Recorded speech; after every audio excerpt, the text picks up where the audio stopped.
औज़ुबिल्लाहिमिनश्शैतानिर्रजीम बिस्मिल्लाहिर्रहमानिर्रहीम। टाटे बच्चों, आज जिस टॉपिक तुलमुत सह गेटिंग नो टू प्लांट्स। यह class 6 topic, chapter number 7 plants मुतलिक। गेटिंग नो टू प्लांट्स मुतलिक जानकारी यथ मज हासिल करें। प्लांट्स कमो टाइपो हंद यह पढ़। Plants are usually grouped into herbs, shrubs and trees and climbers based on their height, stem and branches. Yim plants yim classify आमत करना into herbs go shrubs, trees, climbers, creepers on their height. Iman height क्या इन stem कम किस्मुक तो इन branches किच बिनस पे classified आमत करना into different groups. Classification of plants on the basis of growth. In growth हिसाब पे यम classify आमत करना Yemen मज number 1 herbs have soft, green and weak stem. Yama herbs they have soft, green and weak stem. जिससे योन stem सह soft यानी नरम green and week बे कमजोर. Example अगर निमो राइस प्लांट दाकुल तथ स्टेम सह ये गोड़ कशर पे सह ग्रीन वीक बे सॉफ्ट या वीट प्लांट कनक कुल अगर निमो या निमो सनफ्लावर या यम ति सब्जी कुल तिहिंद अगर निमो यम स्टेम्स तुम वीक.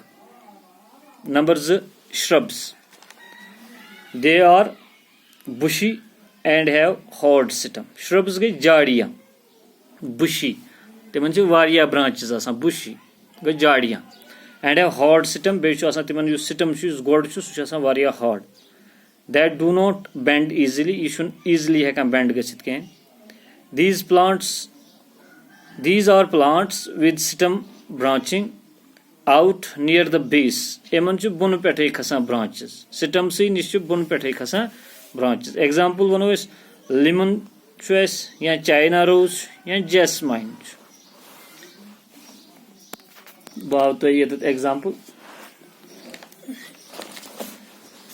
यह निश ए दिस इज हर्ब यानी यम सब्जी इन वनो हर्ब्स सब्जी कुलन यम हर्ब्स.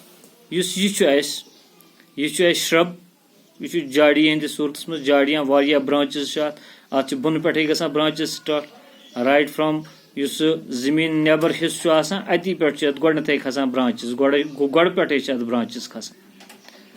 पत गो ट्रीस बुन पे ब्रांचेस कह कह पोर्शन त्रहित पत ब्रांचेस यह पोर्शन स्टेम हिर कुन पे ब्रांचेस मगर श्रब्स अत बुन पे ब्रांचेस खसान तो यह वीक. तो ये वचित यमुक स्टेम वीक सब्जी कुल स्टेम वीक.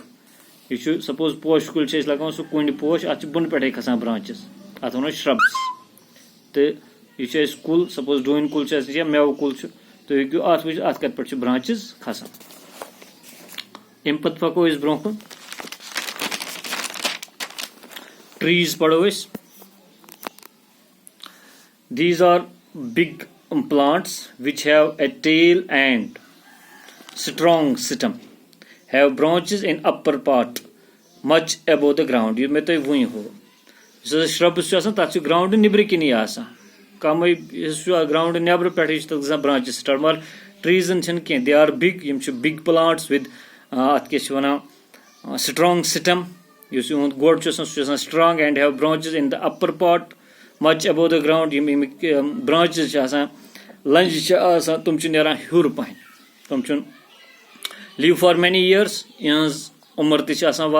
एग्जाम्पल वनो मैंगो ट्री निश चूंकि मैंगो ट्री तुम वुचमुत कह हेको वन वालनट ट्री डून कुल निश एप्पल ट्री यम वुचान मैंगो हेको वुचित कह ये मैंगो कह एप्पल ट्री निश इन वनो ट्रीज. ब्या गो क्लाइंबर्स नाउ क्लाइंबर्स क्या गई climbers have weak stem and cannot stand erect. They take support of other trees. Climbers गए तुम यमन से सपोर्ट जरूरत पे यानी यम कुन पेट खसान यमन नावे क्लाइंबर्स तवे कि यम कुन पेट खसान यमन सपोर्ट जरूरत पे यहाँ डक लागो या यमन लागो ब्या कुल तथ पे खसान या देवार पीठ खसान एग्जाम्पल वनो पी निश ग्रेप्स निश दशकुल निश या अस मटर कुल एक हाव तुम क्लाइंबर्स दिस इज क्लाइंबर्स वुच